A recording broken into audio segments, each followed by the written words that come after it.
সালাম 189 191 205 198 চারজন আসতো আরেকজনকে আসসালামু আলাইকুম স্যার। ওয়ালাইকুম সালাম। আমাদের শুনতে পাচ্ছ তো না তোমরা পাঁচজন? জি স্যার। আচ্ছা, সবার কিন্তু ওয়েবক্যাম অন করে দিতে হবে, যেহেতু আজকে ভাইবা আগে থেকেই বলা ছিল ওয়েবক্যাম গুলো অন করে দিতে হবে। তাহলে হচ্ছে তোমরা ফার্স্টে হচ্ছে 189 189 কে আমি একটু মার্ক করে রাখি, কারণ হচ্ছে এরপরে ঝামেলা হয়ে যাবে। 189 পরে আছে কে? 189 পরে আছে হচ্ছে 191, তারপর আছে হচ্ছে 198 আছে না? জি স্যার। 98 আছে। এরপরে কি আছে? 198 স্যার 205 রোল 205 205 199 আছে না? জি স্যার। 199 199। আসসালামু আলাইকুম স্যার। আচ্ছা, আমি যাকে যখন কোশ্চেন করবো সে ফার্স্টে আনসার করবা, কেউ জানলো মাঝখান থেকে ইন্টারাপ্ট করবা না। আচ্ছা, আমি ফার্স্টে চলে যাই হচ্ছে 189 এর কাছে। 189 শুনতে পাচ্ছ তো না? জি স্যার। 189 শুনতে পাচ্ছ? জি স্যার। মির্জা রবিউল হাসান। জি স্যার। শুনতে পাচ্ছেন আচ্ছা, স্যার? তোমাকে হ্যাঁ শুনতে পাচ্ছি। আচ্ছা, তোমাকে প্রথম কোশ্চেনটা তুমি বলো এসসিআর কে কেন ল্যাচিং ডিভাইস বলা হয়? স্যার এসসিআরটা স্যার আমরা একবার অন করার পরে এটাকে নরমালি আর কি সেটাকে অফ করা যায় না, মানে ল্যাচিং কারেন্টে যদি আমি একবার করে আর কি সেটাকে যদি আর হোল্ডিং কারেন্টের নিচে না নামাই, মানে নর্মাল ভাবে সেটাকে আর কি অফ করা যায় না। কেন অফ করা যায় না? স্যার এটা হচ্ছে স্যার ওই ইন্টারনালি যে আপনার ইয়াটা আছে আর কি কনস্ট্রাকশন আছে টু ট্রানজিস্টর অ্যানালজি দিয়ে যেটা ব্যাখ্যা করা যায় স্যার, ওইখানে দেখা যায় যে একবার গেট পালস দেওয়ার পরে একটা ট্রানজিস্টর আর একটা ট্রানজিস্টরকে অন করে রাখে, তখন স্যার মানে পরবর্তীতে আমি আর সেটাকে করতে পারি না, মানে একটা আর একটাকে মানে করে রাখে আর কি, অন করে রাখে, মানে অন করে রাখে।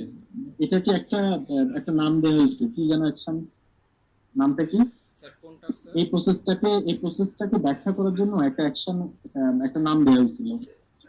Sir two transistor analogy sir. না, একটা এই অ্যাকশনটাকে ব্যাখ্যা করার জন্য একটা নাম দেওয়া হয়েছিল, পজিটিভ ফিডব্যাক দিয়ে একটা নাম দেওয়া হয়েছে। নামটা কি বলো তো?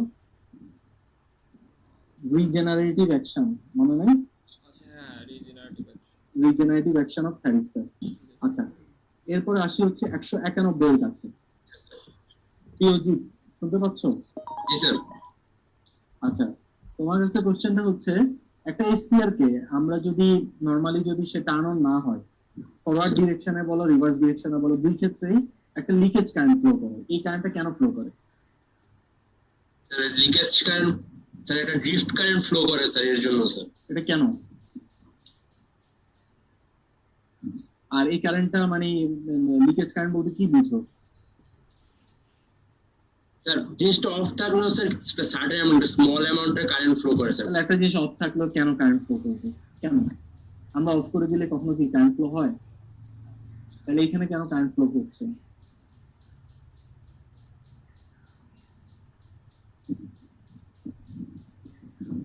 পারবা? স্যার তাহলে এরপরে চলে যায় 198 এর কাছে। 198 সেম কোশ্চেন। স্যার। হ্যাঁ, স্যারকে বলো যে লিকেজ কারেন্ট বলতে কি বুঝো আর এটা কেন ফরওয়ার্ড এবং রিভার্স দুই ডিরেকশনে ফ্লো করে? মানে রিভার্স বায়াসে স্যার এই তোমার ভিডিও দেখতে পাচ্ছি না স্যার। হ্যাঁ, এখন দেখতে পাচ্ছি, বলো। স্যার রিভার্স বায়াসে কিছু স্যার ওই মাইনরিটি চার্জ ক্যারিয়ার থাকে, এটা এর ভিতর দিয়ে স্যার ফ্লো হয় স্যার। মাইনরিটি চার্জ ক্যারিয়ার কিভাবে ফ্লো হয়? স্যার যখন আমরা রিভার্স বায়াসে যাই তখন তো একটা আমার হচ্ছে মানে একটা জাংশন হচ্ছে আমার, মানে দুইটা জাংশন আমার রিভার্স বায়াসে থাকে, J1 এবং J2 স্যার। তো যখন যেটা রিভার্স বায়াসে থাকে J1 এবং J3 আচ্ছা রিভার্স বায়াসে থাকে। তো যখন আমার আমি যখন মানে যখন চার্জ ফ্লো করে ভিতর দিয়ে, তখন এর ভিতর দিয়ে মানে মেজরিটি ক্যারিয়ার তখন আর ফ্লো করে না, তখন সামান্য পরিমাণে মাইনরিটি ক্যারিয়ার ফ্লো করে। এটা কি বলা হচ্ছে স্যার লিকেজ কিভাবে ফ্লো করে? আমাকে একটু বুঝিয়ে বলো না।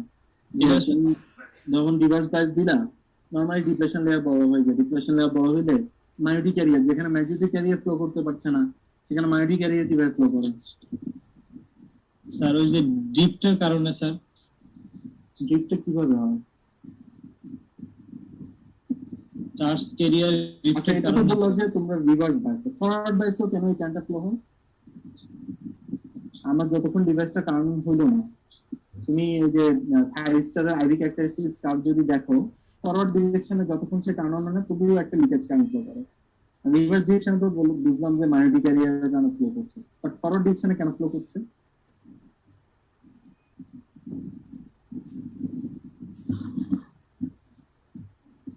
স্যার একই তো লজিক স্যার, কারণ ফরওয়ার্ড ডিরেকশনেও তো আমার স্যার মানে J1 এবং J3 ট্রানজিস্টরটা অন থাকে, কিন্তু হলো J2 ট্রানজিস্টরটা আমার হচ্ছে রিভার্স বাইসে থাকে। একই স্যার লজিক, মানে দুটো লজিক একই স্যার।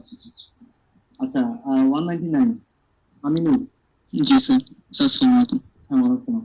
তোমাকে সেম কোশ্চেনটা তুমি স্যার একটু বুঝে বলো যে রিভার্স লিকেজ কারেন্টটা কিভাবে ফ্লো করে আর কেন দুই ডিরেকশনে এটা ফ্লো করে? স্যার স্যার রিভার্স লিকেজ কারেন্টটা স্যার নিউট্রাল লেয়ার থেকে যে স্যার ডিপ্লেশন লেয়ারের মধ্যে মাইনরিটি চার্জ ক্যারিয়ারটা ফ্লো করে স্যার, এটাকে আমরা স্যার রিভার্স লিকেজ কারেন্ট বলি। নিউট্রাল লেয়ার আবার কোনটা? স্যার নিউট্রাল লেয়ার বলতে স্যার ওই যে স্যার স্যার মানে ডিপ্লেশন লেয়ারের বাইরের অংশটাকে তুমি নিউট্রাল লেয়ার বলছো? জি স্যার। ওই লেয়ার থেকে কোথায় যায়? ডিপ্লেশন লেয়ারের দিকে যায়। জি স্যার। এটা কি লিকেজ কারেন্ট বলে? আচ্ছা, তাহলে এটা কেন ফরওয়ার্ড ডিরেকশনে কেন ফ্লো হচ্ছে, রিভার্স ডিরেকশনেও কেন ফ্লো হচ্ছে? স্যার এটা হচ্ছে ওই যে আমাদের এই যে ডায়োডের মধ্যে এই যে একটা হোল থাকে, আরেকটা তো স্যার একটা পজিটিভ স্যার চার্জ ক্যারিয়ার থাকে, একটা নেগেটিভ চার্জ ক্যারিয়ার থাকে, যেটাকে আমরা পজিটিভটাকে হোল বলি আর নেগেটিভটাকে যে ইলেকট্রন গুলো স্যার বিন্যস্ত থাকে। তো এর মধ্যে স্যার আমরা যে বিভব পার্থক্যটা দিচ্ছি স্যার, সেখানে স্যার স্যার রিভার্স লিকেজ কারেন্টের মধ্যে স্যার ওই পজিটিভ আয়ন আর ওই যে বিভক্তকের যে নেগেটিভ আয়ন থাকে স্যার, ওটা মধ্যে আকৃষ্ট হয়।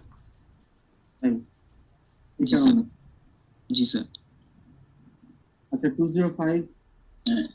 Yes sir. স্যার আসসালামু আলাইকুম।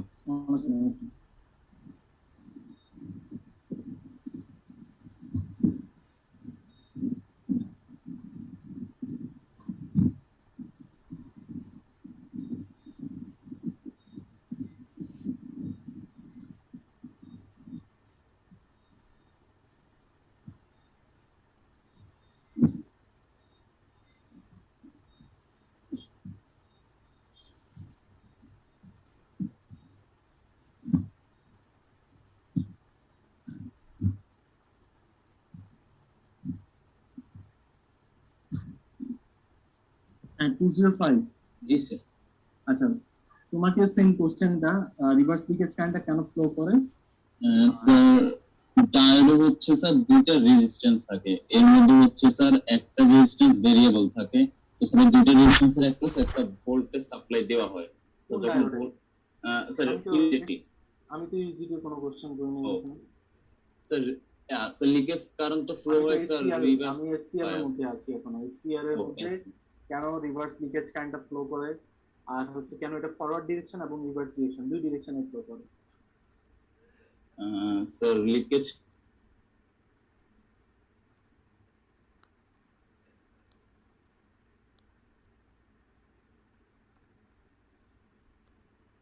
এরপরে হচ্ছে তুমি আবার বলো যে সুইচিং লস বলতে কি বুঝো এবং কোন ডিভাইসে করতে হয়? স্যার সুইচিং লস হচ্ছে স্যার হয় স্যার ইয়ের ক্ষেত্রে বিজেটি এর ক্ষেত্রে। ওটা কিভাবে হয়? স্যার সেটা কি স্যার মানে আমি আমার মতো একটু উদাহরণ দিয়ে বুঝাতে পারি স্যার? হ্যাঁ, বলো। স্যার যদি ধরেন স্যার ফ্যানের সুইচটা ধরি, তো স্যার যখন আমি সুইচটা অন করি তখন হচ্ছে স্যার ভোল্টেজ অফ হয়ে যায় আর হচ্ছে কারেন্ট ফ্লো শুরু হয়। আবার হচ্ছে যখন স্যার সুইচটা অফ করি তখন হচ্ছে ভোল্টেজ শুরু হয়, কারেন্ট ফ্লোটা অফ হয়ে যায়। তো স্যার এটা থিওরিটিক্যালি হচ্ছে অফ আর অন হয়, কিন্তু স্যার প্র্যাকটিক্যালি ধরলে এটা মানে হঠাৎ করে অন হয় না, এটা একটু টাইম লাগে অফ বা অন হতে। তো স্যার ওই যে টাইমটাতে যে স্যার লস হয় ভোল্টেজ আর কারেন্টের ওই গ্রাফের জন্য স্যার ওই লসটাকেই স্যার সুইচিং লস বলছি। Switching loss. আচ্ছা, 199 আমিনো। জি স্যার। তুমি বলো তো কন্ডাকশন লস বলতে কি বোঝো এবং কোন ডিভাইসের ক্ষেত্রে এটা হয়ে থাকে? স্যার কন্ডাকশন লসটা মেইনলি স্যার মসফেটের ক্ষেত্রে হয়ে থাকে। স্যার মসফেটের যে ইন্টারনাল কনফিগারেশন স্যার, সেখানে স্যার এন এন চ্যানেল আর এন চ্যানেলের মাঝে একটা স্যার চ্যানেল তৈরি হয় স্যার।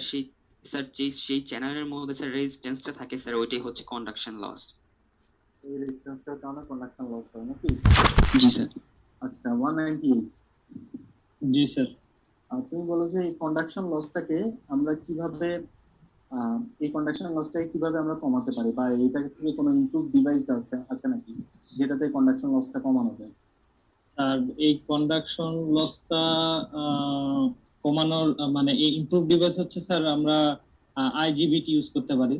হুম, আইজি হ্যাঁ আইজিবিটি হচ্ছে এমন একটা ডিভাইস যেখানে মসফেটের যেই মানে বেনিফিট গুলো আছে সেটা নেওয়া হয়েছে, মানে ইনপুট বেনিফিট গুলো নেওয়া হয়েছে, আর আউটপুটে হচ্ছে বিজিটির বেনিফিট গুলো নিয়ে এমন একটা ডিভাইস তৈরি করা হয়েছে, তার নাম হচ্ছে আইজিবিটি। আচ্ছা, এই ডিভাইসটার নাম হচ্ছে আইজিবিটি। তাহলে মসফেটের কি কি বেনিফিট গুলো নেওয়া হয়েছে আর আইজিবিটির কি কি বেনিফিট? মসফেট হচ্ছে মসফেটের ক্ষেত্রে আমরা জানি মসফেটের হচ্ছে সুইচিং লস কম, কিন্তু এর কন্ডাকশন লস বেশি। হুম। সেক্ষেত্রে এটা হচ্ছে যেহেতু হচ্ছে মসফেট হচ্ছে ভোল্টেজ কন্ট্রোল ডিভাইস, সো এখানে যেহেতু এখানে রিকম্বিনেশনের কোনো ইয়া নাই, ইফেক্ট নাই, যেখানে বিজিটির ক্ষেত্রে কম্বিনেশন প্রসেস একটা ইফেক্ট আছে, যার কারণে এর হচ্ছে আমার সুইচিং লসটা বেশি। রিকম্বিনেশন ইফেক্টের কারণে সুইচিং লসটা বেশি, আর সেক্ষেত্রে কন্ডাকশন লসটা কম। যেহেতু ওই ভিসি এর অ্যাক্রসে ভোল্টেজ ড্রপটা, মানে বিজিটির ক্ষেত্রে ভিসি এর অ্যাক্রসে ভোল্টেজ ড্রপটা কম, সেক্ষেত্রে এটাকে আমরা আউটপুটে ব্যবহার করছি, মানে বিজিটির ক্ষেত্রে। আর হচ্ছে মসফেটের ক্ষেত্রে তো স্যার বললাম। আচ্ছা, আর রোল 191, স্যার আচ্ছা তুমি স্যারকে বলো যে আইজিবিটিটাকে ল্যাচিং ডিভাইস কেন বলা হয়? স্যার এই আপ পাঞ্চ রেজিস্টার আছে স্যার, ওই বিজিটি বরাবর নিচে স্যার, ওই রেজিস্টারটা সার্টেন ভোল্টেজের উপরে ভোল্টেজ গেলে অলওয়েজ অন থাকে স্যার, হোল্ডিং গার্ডের নিচে নামা পর্যন্ত অন থাকবে স্যার। তাহলে এটাকে আমরা কিভাবে অফ করতে পারি, কিভাবে সবসময় যাতে ল্যাচ না হয়ে থাকে, এটা কিভাবে আমরা করতে পারি, ঠিক করতে পারি, এটা কিভাবে কি করা যায়? স্যার এভাবে ভোল্টেজটা এভাবে কন্ট্রোল করতে হবে স্যার। রেজিস্টার কন্ট্রোল নাকি রেজিস্ট্যান্সটাকে একটা সার্টেন অ্যামাউন্টে কমাই ফেলে ওই কাজটা করতে পারি, কিভাবে করতে পারি? রেজিস্ট্যান্স কমলে তো ভোল্টেজ কমবে স্যার, মানে তো বাড়বে না। আচ্ছা, এটা হচ্ছে 189। জি স্যার। তুমি বলো যে ট্রাইক কিভাবে কাজ করে, আর ট্রাইকের কয়টা টার্মিনাল আছে, কি সে কিভাবে কাজ করে? স্যার ট্র্যাকের টার্মিনাল হচ্ছে আপনার দুইটা টার্মিনাল আর একটা হচ্ছে গেট, T1 T2 আর একটা হচ্ছে গেট। এখন ট্র্যাকটা হচ্ছে স্যার আপনার এসি কন্ট্রোলের জন্য আমরা ইউজ করি, এসি বোথ সাইকেল যাতে কন্ট্রোল করতে পারি। এখানে সাধারণভাবে হচ্ছে আপনার দুইটা এসি আর ব্যাক টু ব্যাক কানেক্টের আমরা অ্যানালজিটাকে বলতে পারি ট্র্যাকের মধ্যে। তো সেক্ষেত্রে বলতে পারি যে একটা এসসিআর হচ্ছে আপনার একটা সাইকেলকে কন্ট্রোল করে, আর একটা এসসিআর হচ্ছে অপোজিট সাইকেলটাকে হচ্ছে কন্ট্রোল করে। এভাবে সে একটা এসি সিগন্যালকে পুরোপুরি সে আর কি কন্ট্রোল করতে পারে। তার গেট পালস দিলে পরে ফায়ারিং অ্যাঙ্গেল চেঞ্জ করে সে একটা সিগন্যালের কতটুকু অংশ সে নেবে, কতটুকু অংশ সে বাদ দেবে, এটার উপর ডিপেন্ড করে আমরা এসি সিগন্যালটাকে আমরা মানে যেটা বলে এরিয়া আন্ডার দ্য কার্ভ আর কি, বা আরএমএস ভ্যালু আর কি, সেটা চেঞ্জ করে এসি যে কোনো ডিভাইসকে আমরা করতে পারি, কন্ট্রোল করতে পারি। আচ্ছা, তুমি আবার বলো নেগেটিভ রেজিস্ট্যান্স রিজিওতে কি বুঝো? নেগেটিভ রেজিস্ট্যান্স যে বিষয়টা, এটা হচ্ছে স্যার ইউজেটির মধ্যে পাওয়া যায়। এখন ইউজেটির যে আপনার কনস্ট্রাকশনে আমরা যে জিনিসটা দেখি সেটা হচ্ছে ইউজেটির মধ্যে ইন্টারনালি একটা রেজিস্ট্যান্স আছে যেটা হচ্ছে ভেরিয়েবল রেজিস্ট্যান্স, আর একটা হচ্ছে ফিক্সড রেজিস্ট্যান্স। এখন যেটা ভেরিয়েবল রেজিস্ট্যান্স, এটা যে জিনিসটা হয় যখন কারেন্ট কন্ডাকশন শুরু হয় আর কি, তখন ওই চ্যানেলের রেজিস্ট্যান্সটা আস্তে আস্তে কমতে থাকে। তো কমতে থাকলে পরে সেখানে হচ্ছে ভোল্টেজের যে ড্রপটা সেটাও কমতে থাকে। তো এইভাবে মানে ওই ক্যারেক্টারিস্টিক গ্রাফটা দেখলে পরে আমরা যেটা দেখি ওইখান থেকে যে ভোল্টেজ যদি আপনার মানে কারেন্ট বাড়ে কিন্তু ভোল্টেজ কমে। আমরা সাধারণভাবে লিনিয়ার যে ইয়াটা জানি, রিলেশনটা জানি যে ভোল্টেজ আর কারেন্ট প্রপোর্শনাল আর কি একটা জিনিস। তো সেক্ষেত্রে মানে আচ্ছা, তুমি বললা যে রেজিস্ট্যান্সটা ভ্যারিয়েবল, কেন রেজিস্ট্যান্স কিভাবে ভ্যারিয়েবল? এখানে কি কোনো পট আছে যে এটা না ভিতরে চেঞ্জ হয়ে ভ্যারিয়েবল হয়ে যাচ্ছে? না স্যার, রেজিস্ট্যান্সটা ভেরিয়েবল হচ্ছে স্যার আপনার কারেন্ট যদি বেশি যায় বা কম, আপনার চার্জ ক্যারিয়ার যদি বেশি ফ্লো করে তার মানে কন্ডাক্টিভিটি বেড়ে যাচ্ছে, তার মানে রেজিস্ট্যান্সটা কমে যাচ্ছে, এই কনসেপ্টের উপর ভিত্তি করে। তো কন্ডাক্টিভিটি বেড়ে গেলে কি রেজিস্ট্যান্স কমে যায়? আমরা তো কখনোই এটা দেখি না। ধরো যে একটা রেজিস্ট্যান্স ফিক্সড, কারেন্ট বেড়ে যাচ্ছে, কখনো কি সে দশম থেকে দ্বিগুণে কনভার্ট হয়ে আসে? স্যার এটা বিষয়টা কি স্যার, আপনার ওইটা হচ্ছে মানে ওই রেজিস্ট্যান্স আমরা যে ফিজিক্যাল যে রেজিস্ট্যান্সগুলো ইউজ করি, আর ওই রেজিস্ট্যান্সটা হচ্ছে ইন্টারনালি একটা মানে চ্যানেলের মধ্যে মানে এন টাইপ লাইটলি ডোপ, তো ওইটা এন টাইপ যে ম্যাটেরিয়ালের মধ্যে ওইটা যখন হচ্ছে চার্জ ক্যারিয়ার যখন বেড়ে যাচ্ছে তার মানে তো ওটার কন্ডাক্টিভিটি বেড়ে যাচ্ছে, আর কন্ডাক্টিভিটির উল্টা হচ্ছে আপনার মানে ইনভার্স যেটা, সেটা হচ্ছে আপনার রেজিস্টিভিটি। তো যদি চার্জ ক্যারিয়ারটা বেড়ে যায় তার মানে কন্ডাক্টিভিটি বেড়ে যাচ্ছে, কন্ডাক্টিভিটি যদি বেড়ে যায় তার মানে রেজিস্টিভিটি কমে যাচ্ছে, এই কনসেপ্টের উপরে স্যার। তার মানে তুমি বলতে চাচ্ছো যে রেজিস্ট্যান্সটা একটা মানে নরমাল কার্বন রেজিস্ট্যান্স না, না একটু না, ডিফারেন্ট নরমাল টাইপের আমরা যে সেমিকন্ডাক্টর রেজিস্ট্যান্স হ্যাঁ নাকি? Semiconductor resistance. আচ্ছা, এরপরে কি আছে 191 পিওজি। তুমি বলো তো যে একটা ইউজিটি কেন ওহমস লকে ফলো করে না, একটু ব্যাখ্যা করো তো। একটা ইউজিটি কেন ওহমস লকে ফলো করে না?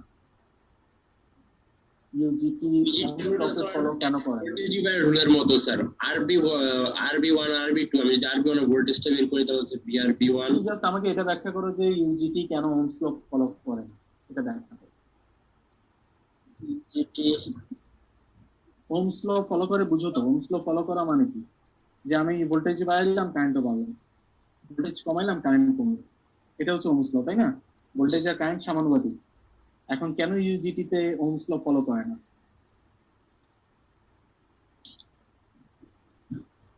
বলতে পারলাম না স্যার।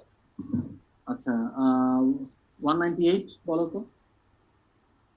স্যার এটার ভিডিও কই গেল? হ্যাঁ বলো। এটার মধ্যে স্যার দুই ধরনের প্রপার্টি আছে স্যার, নন লিনিয়ার প্রপার্টিও আছে, আবার স্যার কন্ডাক্টিং প্রপার্টিও আছে, হুম। যার কারণে এটা আসলে ওহমস লকে ফলো করে না। কেন ফলো করে না? এই যে নন লিনিয়ার লিনিয়ার দুইটা থাকার কারণে? জি স্যার, একই সাথে দুইটা প্রপার্টি থাকার কারণে। ব্যাখ্যা করতে পারলাম না তো। 199 তুমি বলো জি স্যার। এটা কেন ওহমস লকে ফলো করে না? স্যার ওই যে স্যার আমরা স্যার ইউজিটির মধ্যে যে স্যার আমি একটু বলি স্যার, আমাদের ওইখানে দুইটা রেজিস্ট্যান্স ছিল, ওই যে পি পি ডোপিং করার পরে আরবি1 আর একটা হচ্ছে আরবি2, আর আর ছিল ভ্যারিয়েবল রেজিস্ট্যান্স, যেটা স্যার ফিজিক্যাল রেজিস্ট্যান্সের মতো আচরণ করে না স্যার। সেটা হচ্ছে স্যার সেমিকন্ডাক্টর, মানে সেমিকন্ডাক্টরের মতো আচরণ করে, যেটা কন্ডাক্টিভিটি বাড়লে আমার স্যার কারেন্ট প্রবাহ যদি বাড়ে স্যার কন্ডাক্টিভিটিও বাড়বে, আর কন্ডাক্টিভিটি বাড়লে রেজিস্টিভিটি কমবে স্যার। আমরা যদি ভিই মানে এমিটার প্রান্তে যদি আমরা স্যার একটা ভোল্টেজ দেই স্যার, পিক পয়েন্ট ভোল্টেজের পর স্যার ইউজিটিটা অন হয়ে যাবে। ইউজিটিটা অন হয়ে গেলে স্যার ওই যে আরবি1 দিয়ে একটা হিউজ পরিমাণ কারেন্ট ফ্লো করবে। হিউজ পরিমাণ কারেন্ট ফ্লো করলে স্যার সেখানে স্যার ওই যে এন যে ক্যারিয়ার আছে স্যার, ওই এন ক্যারিয়ারের সংখ্যা বেড়ে যাবে স্যার, তার মানে কন্ডাক্টিভিটি স্যার রেজিস্টিভিটি কমে যাবে স্যার, এই লজিকে। তো এটার কারণে ওহমস ল ফলো করবে না স্যার। ওহমস ল তো স্যার ওই যে ভোল্টেজের পরিমাণ বাড়লে কারেন্টের পরিমাণ বাড়বে, V equals to IR sir. এটার মধ্যে তো স্যার আরো স্যার মানে রেজিস্ট্যান্সের মান কমে যাচ্ছে ভোল্টেজ বাড়ালে স্যার, এই জন্য তো ফলো করে না। সে কারণে ওহমস ল ফলো করে না। জি স্যার। আচ্ছা 205 বলো তো। স্যার ইউজেডিটা হচ্ছে মানে স্যার কোনো ভোল্টেজ ডিভাইডার সার্কিট না স্যার। এটা ভোল্টেজ ডিভাইডার সার্কিট না হওয়ার কারণে আসলে স্যার ওহমস লটা ফলো না আমাদের। ভোল্টেজ ডিভাইডার সার্কিট না থাকার কারণে সেখানে ওহমস লকে ফলো করে না এমন কিছু? জি স্যার, এটা তো sir normal voltage divider circuit না। তোমার কাছে আবার আরেকটা কোশ্চেন, সেটা হচ্ছে তুমি অপটিক্যাল আইসোলেশন বলতে এটা কিভাবে করা হয় স্যার বুঝায় বলো তো। অপটিক্যাল আইসোলেশন হচ্ছে যে স্যার মানে এটা কাজ করে হচ্ছে স্যার লাইট বিমের মাধ্যমে, এটা ডেটা সিগন্যাল ট্রান্সফার করে হচ্ছে লাইট বিমের মাধ্যমে। তো স্যার এর মধ্যে হচ্ছে যে একটা ট্রান্সমিটার থাকে, অপটিক্যাল ট্রান্সমিটার, আর একটা হচ্ছে স্যার রিসিভার থাকে, আর স্যার থাকে হচ্ছে এলইডিটা থাকে। তো মানে এলইডি থাকে, তো মানে স্যার এটা আসলে এলইডি তে কি রিসিভার নাকি ট্রান্সমিটার? স্যার রিসিভার, এলইডি তে রিসিভার, ট্রান্সমিটার কি? স্যার একটা অপটিক্যাল ট্রান্সমিটার থাকে স্যার, খেয়াল আসতেছে না, সেটা লাইট বিমের মাধ্যমে স্যার সিগন্যালটা ট্রান্সফার করে। তো এখানে আইসোলেশন কেমন হলো? স্যার ইন ডিটেইলস স্যার মনে খেয়াল নেই। আচ্ছা 199 বলো তো, অপটিক্যাল আইসোলেশন বলতে কি বুঝো, এটা কিভাবে হয়? স্যার এটা হচ্ছে ওই যে লাইট স্যার ভোল্টেজের কারণে স্যার ওই যে এলইডিটা যে থাকে স্যার এটা লাইটের ইন্টেন্সিটিটা ওই ওই একটা ডিভাইসের মধ্যে পড়ে স্যার। ওই ডিভাইসটা ভোল্টেজটা মানে ক্যারি করে আর কি, কি বলবো? পালসটাকে ক্যারি করে। তাহলে আইসোলেশন কেমন হলো, কিভাবে কাজ করে ব্যাখ্যা করো ঠিক করে। কোন ভোল্টেজ ক্যারি করে আমি বুঝলাম না তো। শুনতে পাচ্ছি না, তোমার মাইক্রোফোন অফ। হ্যালো হ্যাঁ শুনতে পাচ্ছি, বলো। স্যার আমরা যে ওই যে স্যার ক্যাপাসিটরের অ্যাক্রসে যে আমরা স্যার পালসটাকে পাই স্যার ওটা আমরা আইসোলেশনের মধ্যে মানে ওই যে অপ্টো কাপলারের মধ্যে দিই হ্যাঁ স্যার। সেই অপ্টো কাপলারটা স্যার ওইটাকে মানে স্কোয়ার অফ করে স্যার ওইটাকে এসিআর এর মধ্যে দেয় ইনপুট হিসেবে। এটা কিভাবে দিচ্ছে কাজটা বোঝাই বলো। সে কিভাবে অপটিক্যাল আইসোলেশন করছে, কিভাবে তার ইনপুট সাইড থেকে আউটপুট সাইডে এটা যাচ্ছে? স্যার ইনপুটটা হচ্ছে স্যার মেইনলি স্যার একটা পালস যাচ্ছে স্যার ওটা ইনপুট হিসেবে স্যার। ওইটার কারণে স্যার এলইডিটা যে লাইট ইন্টেন্সিটিটা স্যার সেটা স্যার ওটার যে লাইট ইন্টেন্সিটিটা এর মধ্যে পড়ছে, একটা ডিভাইস আছে স্যার ওইটার মধ্যে পড়ছে। ওইটা ডিটেক্ট করার পরে কোন ডিভাইসের মধ্যে দিচ্ছে? স্যার এই ডিভাইসটা স্যার নামটা এখন মনে পড়ছে না। আচ্ছা তো আর ওটা তো স্যার ট্রানজিস্টরে বেজে পড়ে স্যার। কিভাবে আচ্ছা তুমি আমাকে পিন ডায়াগ্রাম গুলো বলো। ধরো যে একটা অপটোকাপলার 6টা পিন আছে, 1 2 3 4 5 6, কোন পিনে কি কি কানেকশন থাকে বলো তো? এটা তো অনেক টাফ হয়ে গেল স্যার। তিন না দাও কিছু না, কারণ এটা হচ্ছে তোমাদের ম্যানুয়ালের মধ্যেই আছে। স্যার, এটা তো পিন ডায়াগ্রাম স্যার মুখস্থ তো ওইভাবে স্যার করি নাই sir. Pin diagram pin diagram তো মুখস্থ করা লাগতেছে না, তুমি কিভাবে কোন পিনে কানেকশন করবা এটাই যদি না জানো তাহলে তুমি কানেক্ট করবা কিভাবে? স্যার প্রসিডিউর গুলো জানি যে কিভাবে কাজ করে, কিন্তু স্যার আচ্ছা কাজটা বলো, প্রসিডিউর বলো তাহলে। স্যার প্রথমে হচ্ছে আমার যে ক্যাপাসিটর স্যার ডিসচার্জের কাপটা আছে সেই কাপটা আমার হচ্ছে ফিট করা হয় আমার হচ্ছে ইয়াতে মানে অপ্টোকাপলারের ইনপুটে। তো অপ্টোকাপলারের ওখানে ইনপুটে থাকে একটা এলইডি, যেটা যখন ওই ডিসচার্জিং পালসটা পাবে তখন অপ্টোকাপলার মানে এই যে এলইডিটা ওটা হচ্ছে লাইট ইমিট করবে। তো এই ইমিট করবে হচ্ছে আমার ট্রানজিস্টরের বেজে। তখন ট্রানজিস্টরের বেজে তো অল্প কারেন্ট দিলেই মানে ট্রানজিস্টর অন হয়ে যায়। তখন আমরা যে 5 ভোল্টের সাপ্লাইটা দিছি মানে হচ্ছে ট্রানজিস্টরে, সেটা হচ্ছে আমার আউটপুটের রেজিস্ট্যান্স আমরা পাবো, মানে কালেক্টর টু ইমিটার তখন কারেন্ট ফ্লো হবে। 191 তুমি পিন ডায়াগ্রামটা পারবা অপটিক্যাল এই যে অপ্টোকাপলারের? আর এটা যে আইসোলেশন বলছি, আইসোলেশনটা কিভাবে? আইসোলেশনটা কিভাবে হচ্ছে স্যার তো বললেন স্যার, মানে যতক্ষণ পর্যন্ত ডিসচার্জটা হচ্ছে স্যার, হচ্ছে মানে ক্যাপাসিটর থেকে যখন ডিসচার্জটা হবে, প্রথমে আমরা ডায়োড দিয়ে স্যার মানে একটা ওয়েভ পাঠাচ্ছি, যখন ডিসচার্জটা হবে তখন স্যার ট্রানজিস্টর অন হয়ে গেলে স্যার যে রেজিস্ট্যান্স বরাবর ভোল্টেজ ড্রপটা হবে এটার জন্য স্যার একটা লাইটটা জ্বলে উঠবে স্যার। এটার জন্য যেটা হবে স্যার অপোজিটে স্যার একটা স্কোয়ার ওয়েভ দিবে স্যার, সেই স্কোয়ার ওয়েভটা নিয়ে আমরা কাজ করবো। আচ্ছা তাহলে আইসোলেশনটা কেমন হলো? স্যার ওই লাইট দিয়ে স্যার যতক্ষণ ডিসচার্জ হয়েছে লাইটটা দিয়ে স্যার এই লাইটটা স্যার ট্রানজিস্টরটাকে ওপেন করতেছে স্যার, আমাদের স্যার নিজের সাথে কোনো ফিজিক্যাল কানেকশন হচ্ছে না কোনো ফিজিক্যাল রিলেশন নাই। আচ্ছা ঠিক আছে, বুঝলাম। আমি পিন ডায়াগ্রাম গুলো বলো তো, মনে আছে? স্যার 1 2 4 5 স্যার 5 এ দিব। হ্যাঁ 1 2 আর 5 এ দিব 5 ভোল্ট স্যার, 4 থেকে স্যার কানেকশনটা যাবে স্যার, আর 1 আর 2 তে কানেক্ট করব তো 1 2 তে 1 আর 2 তে কি যাবে?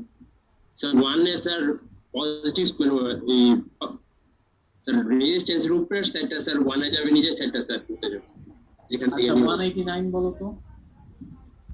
জি স্যার। 189 বলো যে গ্যালভানিক আইসোলেশন বলতে কি বুঝি?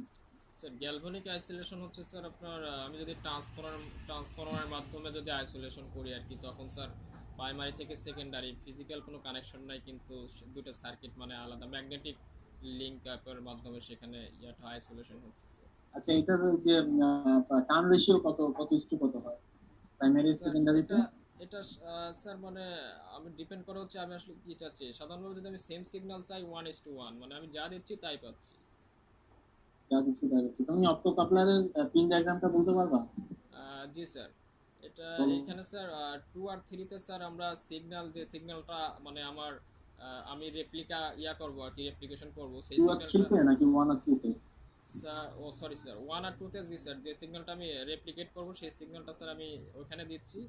আর 4 আর 5 স্যার 4 নাম্বার পিনে স্যার মানে যে ভোল্টেজটা আমি মানে থাকবে স্কোয়ার ওয়েভের জন্য যে ভোল্টেজটা আমি করব সেই ভোল্টেজের ভ্যালুটা দেই। সাধারণভাবে আমরা 5 ভোল্ট ওইখানে ইউজ করছি। আর 5 থেকে স্যার সেটার আউটপুট যেটা আমি মানে আউটপুট যেটা নেব সেটা মানে 5 নাম্বার পিন থেকে ওইটা পাচ্ছি। এই 3 নাম্বার পিনে কি থাকে? 6 নাম্বার পিনে কি থাকে? 3 নাম্বার আর 6 নাম্বার পিনটা স্যার ওটা স্যার আপনার এনসিও থাকতে পারে আর কি, আমরা ওটা ইউজ, কারণ আমাদের মেইন কাজ তো হচ্ছে 3 নাম্বার এনসি থাকে, 6 নাম্বারটা এনসি থাকে না। 6 নাম্বারে কি থাকে? স্যার 6 নম্বরে তো স্যার ওইখানে স্যার আমাদের যে ডায়াগ্রাম ছিল ওইখানে 6 নম্বরের কোনো স্যার ইউজ 6 নাম্বারে একটা বেস থাকে, বেস টার্মিনাল থাকে, আর যে ফটো সেনসিটিভ বেসটা ওটা ওখানে কানেক্টেড থাকে। আর 4 নম্বরে থাকে হচ্ছে কালেক্টর টার্মিনাল, 5 নম্বরে থাকে হচ্ছে এমিটার। জি স্যার। ওটা এগুলো হচ্ছে নেটে একটু সার্চ করলেই হচ্ছে কি কি পিন থাকে, ভিতরে কি থাকে একটু সার্চ করলে বা এটা ক্লাস স্যার আপনার ওটা তো আর স্যার আমাদের মানে বেজ যেটা ওটা তো আর আমাদের মানে লাগে না আর কি, আমাদের তো জাস্ট মানে এলইডিটা জ্বালানোর জন্য দুইটা পিন মেইনলি লাগতেছে। আর হচ্ছে আপনার যে আমি সিগন্যালটা যে করতেছি বেজে তো ইন্টারনালি ভিতর দিয়ে যাচ্ছে আর কি, সিগন্যাল লাইটের মধ্যে দিয়ে লাইট সে করতেছে, লাইট এক্সাইটের মাধ্যমে সে বেসকে অন করতেছে। বেজ অন হইলে পরে সেখানে collector two emitter current flow করতেছে, সেইখান থেকে স্যার হচ্ছে।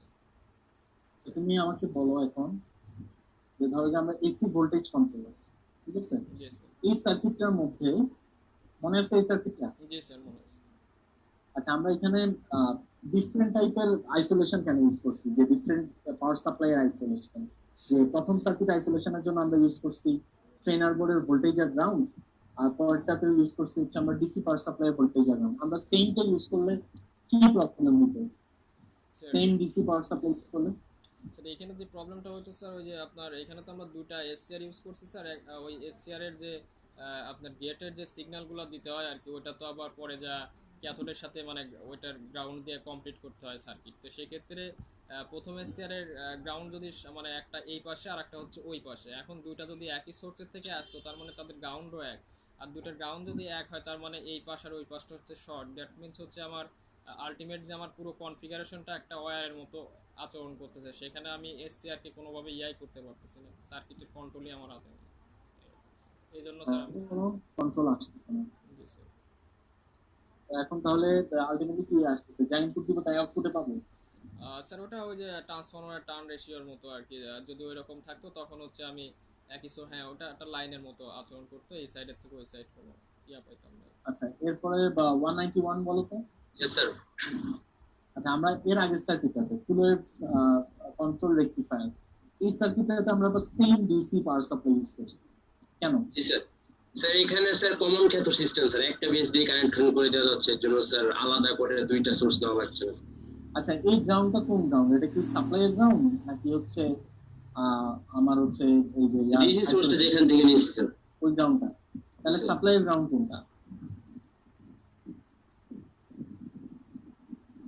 সাপ্লাই গ্রাউন্ড কোনটা?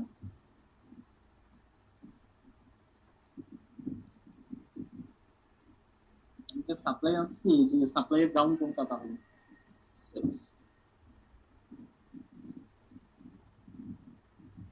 স্যার মাঝখানে যে রোড দিয়ে যাচ্ছে স্যার ওটা তো স্যার ওদের কোন টার্মিনালটা, প্লাস টার্মিনাল নাকি মাইনাস টার্মিনালটা? মাইনাস টার্মিনাল দিকে স্যার। তো আচ্ছা, এরপরে 198 জি স্যার। 198 শুনতে পাচ্ছ? জি স্যার। আচ্ছা, আমরা এখানে যদি ধরো যে ব্রিজ রেকটিফায়ার ইউজ করতাম তাহলে কি প্রবলেম হইতো? স্যার ব্রিজ রেকটিফায়ার ইউজ করলে হয়তো কি আমরা মানে 4টা ডিফারেন্ট সোর্স আমার ইউজ করতে হইতো, মানে আমরা একটা সোর্স দিয়ে মানে আমরা সবগুলা এখানকার এসিআর কে কন্ট্রোল করতে পারতাম না, মানে একটা সোর্স থেকে চালাইতে 4টা ডিফারেন্ট সোর্স লাগতো, প্লাস 4টা ডিফারেন্ট গেট পাস দিতে হতো। একটা ডিফারেন্ট গেট পাস দিতে হতো। আচ্ছা, 199 জি স্যার। তুমি বলো যে আমরা যদি ধরো যে একটা ফুলের রেকটিফায়ারের মধ্যে যদি আমরা লোডটাকে ইউজ করতাম হচ্ছে ইন্ডাকটিভ লোড, তাহলে ইন্ডাকটিভ লোড ইউজ করলে কি প্রবলেম হতো? স্যার ইন্ডাকটিভ লোড ইউজ করলে কি প্রবলেম হতো? কি প্রবলেম, আর এটাকে কিভাবে রেকটিফাই করা যায় বা কিভাবে ঠিক করা যায়? স্যার ওই যে স্যার বলছিলেন যে আমরা যদি স্যার ইউজিটি ইউজ না করে স্যার কোনো মাইক্রো কন্ট্রোলার ইউজ করতাম, তাহলে মাইক্রো কন্ট্রোলার তো স্যার অন হয় 5 ভোল্টে, আর আমরা যদি ইন্ডাকটিভ লোড ইউজ করি যেগুলো স্যার হিউজ লোডে চলে, যেমন 220 ভোল্ট, অ্যাক্সিডেন্টালি স্যার কোনো মানে শর্ট কারেন্ট হলে স্যার ড্যামেজ হয়ে যাওয়ার সম্ভাবনা থাকে স্যার, সেই জন্য এটা ছিল। আচ্ছা, কোনটা? 205 বলো তো। স্যার আমি বলতে জানতে চাচ্ছি, আচ্ছা 199 মনে হয় কোশ্চেনটা বুঝে না, আমি ওর কাছে আবার যাই। 199 আমি বলতে চাচ্ছি হচ্ছে ইন্ডাকটিভ লোড যদি আমরা ইউজ করি জি তাহলে স্যার। সেক্ষেত্রে এখানে একটা কোশ্চেন বলা হয়েছিল, তোমরা মনে হয় দেখছো, যে কোনো কন্ট্রোল থাকে না কেন, যে কোথায় ছিল এটা, আমরা যদি লোড হিসেবে ইউজ করি এই যে এটা রেকটিফায়ারের ক্ষেত্রে আমরা যদি ইন্ডাকটিভ লোড ইউজ করে থাকি, if the load is highly inductive and how can you regain control, তুমি কন্ট্রোলটাকে কিভাবে রিগেইন করবে? আর ইন্ডাকটিভ লোড ইউজ করলে কি কন্ট্রোলটা হারাই যায়? আমি এই কোশ্চেন আনসারটা দিতে চাই। ধরো যে আমি লোড হিসেবে তো সব জায়গায় রেজিস্টিভ লোড ইউজ করছি, এখন আমি যদি ইন্ডাকটিভ লোড ইউজ করতাম তাহলে কি প্রবলেমটা হতো? এখন বুঝতে পারছো কোশ্চেনটা? স্যার ফেজ ডিফারেন্সের কারণে হ্যাঁ, সমস্যা হতো স্যার, ফেজ ডিফারেন্সের কারণে স্যার একটা সমস্যা হতো ফেজ ডিফারেন্সের কারণে কি সমস্যা হতো? স্যার রেজিস্টিভ লোডের মধ্যে তো স্যার ভোল্টেজ আর কারেন্ট স্যার একই ফেজে থাকে, আর ইন্ডাকটিভ লোডের কারণে স্যার ইন্ডাকটিভ লোডের মধ্যে স্যার ভোল্টেজ কেন স্যার 90 ডিগ্রি অ্যাঙ্গেলে ল্যাগ করে কারেন্ট। কারণ আচ্ছা 205 বলো তো। কোশ্চেনটা সেটা হচ্ছে আমরা যদি লোড হিসেবে রেজিস্ট্যান্সের জায়গায় ইন্ডাকটেন্স ইউজ করি তাহলে কি প্রবলেমটা হবে? স্যার এটাকে যে এসি ভোল্টেজ কনভার্টারে, হ্যাঁ দুইটার ক্ষেত্রে। স্যার যদি স্যার আমরা একটা ইন্ডাকটিভ লোড ইউজ করি তাহলে স্যার একটা প্রবলেমের কথা স্যার বলছিলেন হচ্ছে স্যার কমিউটেশন প্রবলেম। তো স্যার এখানে প্রবলেমটা কি বুঝাই বলো। স্যার এখানে হচ্ছে স্যার আমরা যে ইনপুট থেকে স্যার আউটপুটে গ্রাফটা পাই, তো স্যার ওইটা হচ্ছে যে স্যার মানে নামার সময় স্যার জিরোতে যে থামে না, সেটা আরেকটু নিচে নেমে যায়। তো স্যার ক্যামেরা মেবি ওকে, স্যার এটা আরেকটু নিচে নেমে যায়। তো স্যার মানে এটাই হচ্ছে স্যার আসলে কমিউটেশন প্রবলেম। আর এটা সলভ করার জন্য হচ্ছে স্যার আমরা হচ্ছে স্যার ওখানে প্যারালালি হচ্ছে স্যার একটা ডায়োড ইউজ করি। আচ্ছা ঠিক আছে, তাহলে তোমরা লিভ নিতে পারো। থ্যাংক ইউ স্যার আসসালামু আলাইকুম। আসসালামু আলাইকুম স্যার। কেমন আছেন? আসসালামু আলাইকুম। কেমন আছেন?